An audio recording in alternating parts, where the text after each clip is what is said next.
The scene from The Matrix I remember well, where the main character Neo, played by Keanu Reeves, runs off on the left-hand side of the screen and he runs back in onto the right-hand side of the screen. Easy camera trick if you know a bit of cinematography. But why does that happen? No matter how much you run out of that negativity, you seem to run back into it again. What's happening that we end up in that negative space? It's fear, guilt. But of what? What's the cause of these things? Let me ask you this question, because if you notice this, we're talking of pleasure, pleasing, disappointment, rejection, or trying to be good, trying to be right. Who are these people, or what is it that we're trying to please, make right, make happy, make nice, rather than nasty, bad, sad tears? Is it the wall? It's the self. Is it the self? Is it truly yourself that you try to make right, happy, nice? Could, yes. But generally, who do we try to make right, happy, nice? Okay, we'll write them down. One of them is you saying your siblings. Who else we try to make nice, right, happy? People, right? And siblings are part of it. And there's a whole host of people, because you and I are social animals. We gain our emotions or gauge our emotions relative to people. And we'll go through them and you'll see how, because siblings are one part. Who else? The big one? Parents, yeah. Parents, the big one, right? And then it's beyond that, it's family, right?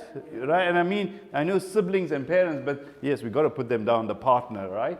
Okay, right? That's the big one, right? What else? It's the friends, yeah, colleagues, right? At work, okay? Now we're getting into all that, because it's not the walls of the building where you work in that get you down.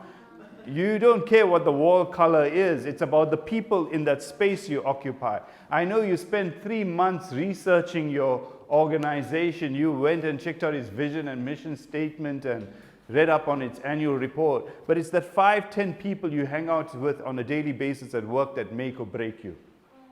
All right? As much as you go to school or went to school or university, what made it great or what made it bad was the people you hung out with, or the lack of people at that stage sometimes can make it bad or good. You agree? And as much as sometimes it made it easier was the fact that you had good support.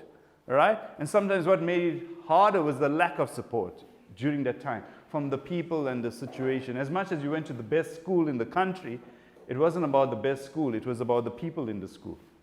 As much as you went to a school that's toilets didn't flush properly, it was the fact that the people in there kind of made it, not the toilets flush okay, but you felt okay with the groups you were with, all right? What else? And there's other big deals that we put here in terms of people. What are the other big deals that determine who you are, what you are? Who's the people you try to please? Children, yeah, okay, yeah, kids, yeah. Another ones, other big ones. Outside now, we'll write a society. All right, and that involves, yes, so that will be your, yeah, so that's your work colleagues, let's put the boss down, right? Okay, deserves mention. Organized religion. Because you and I subscribe to a set of beliefs, all right? And sometimes it's interesting, experienced where people will say to vax or not to vax, right? Rather than to be or not to be, right?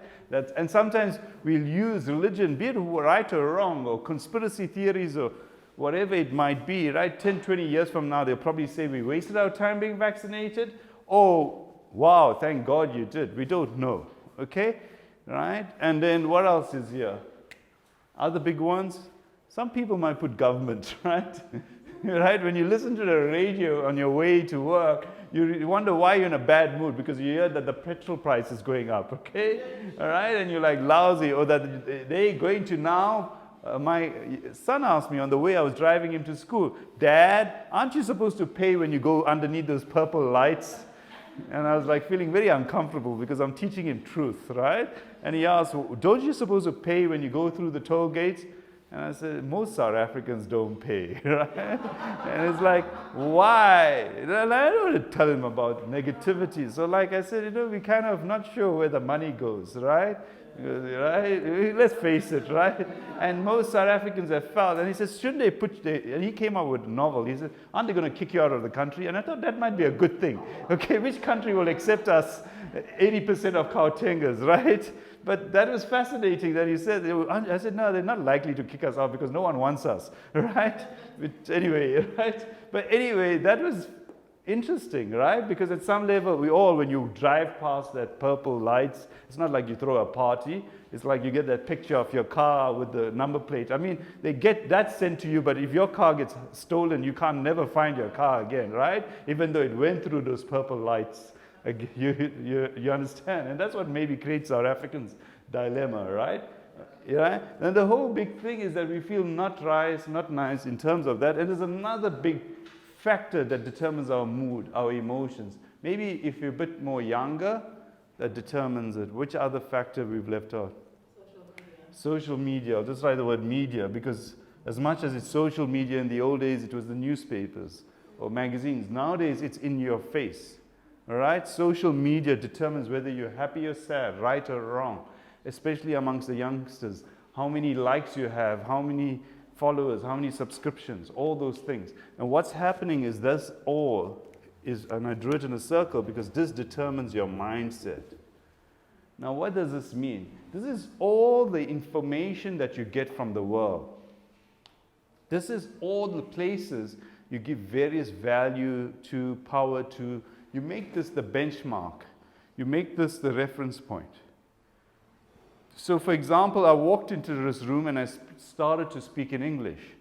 And in this country we have 11, I think, last count, 11 official languages. And as much as I decided to go try and learn another vernacular, right, and start embarking on it, even those who probably speak the vernacular will probably walk out in disgust, right, as is the way of South Africa at the moment, right, or something. Or maybe some will insist, yeah, you go for it, right, even though they may not even know what I'm saying, right? The whole thing is there's a presumption and assumption that everyone shares the mindset. Why? We buy into a culture and society and we say this is how the world operates. What this does, this whole thing creates your world. It creates your new normal. It creates the way you see things. When I say new normal, because in everyone's mind, you're creating a whole new world. Now, what happens then if you look at this? This feeds into how you see the world. This then determines your opinion of the world. Now, very important, what's the difference between an opinion and a fact?